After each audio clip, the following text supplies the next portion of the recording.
Veteran Salute, sponsored by Devon James Injury Lawyers. Wednesday nights are the time for our weekly segment, Veteran Salute. It's our chance to honor heroes from our area and thank them for their service. 27 News reporter Matthew Johnstone introduces us to Marine Corps veteran Robert Cunningham.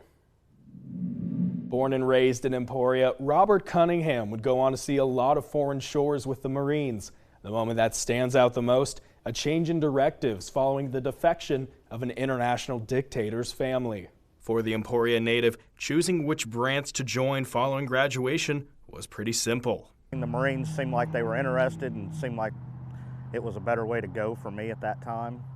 More of a challenge, and I was already physically fit. With the Marines, Robert saw more of the world than he ever expected, traveling from Okinawa to Singapore to the Red Sea and Jordan.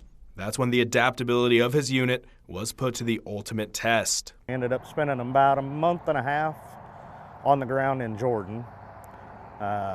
We were supposed to be there just to help train the Jordanian military.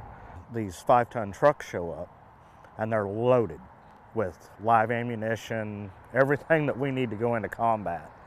And they're like, unload the trucks, everybody load up. Saddam's family defected and they're heading across the border. And Saddam's military is chasing them. Well, it was no lie, they were. And at one point, not where I was at, but some of the people in the unit that I was with were physically able to see the Iraq military through binoculars coming at the border. So they had got that close. So we were right there. Going from a training group to essentially a fully fledged combat unit and providing security along the Jordan border wasn't in the cards originally. But that didn't faze Robert or his comrades. Believe it or not, the mood really never changed. I mean, we were there to do a job.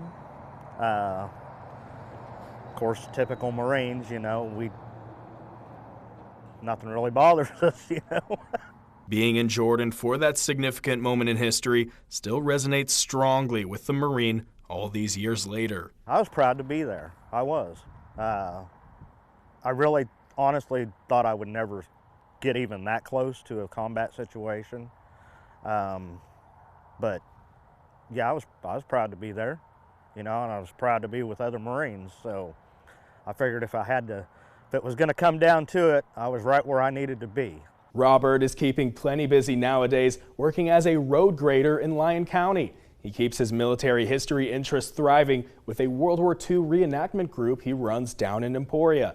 That group gives back to his hometown community, helping with the Freedom Fest every year. Working for you, Matthew Johnstone, 27 News. We highlight veterans in our community every week, just like Robert. And if you know someone that we could feature in this segment, please check the Veteran Salute section at KSNT.com. Then click on the button labeled Nominate a Veteran. Plus, sharing their story isn't the only way that we honor these heroes, because each week the featured vet receives a gift. Take a look. On behalf of Devon James Injury Lawyers, we're honored to recognize this week's veteran who served our country in the United States Marine Corps, Robert Cunningham. Corporal Cunningham, thank you for your service, sir. Thank you, and Semper Fi. Veteran Salute, sponsored by Devon James Injury Lawyers.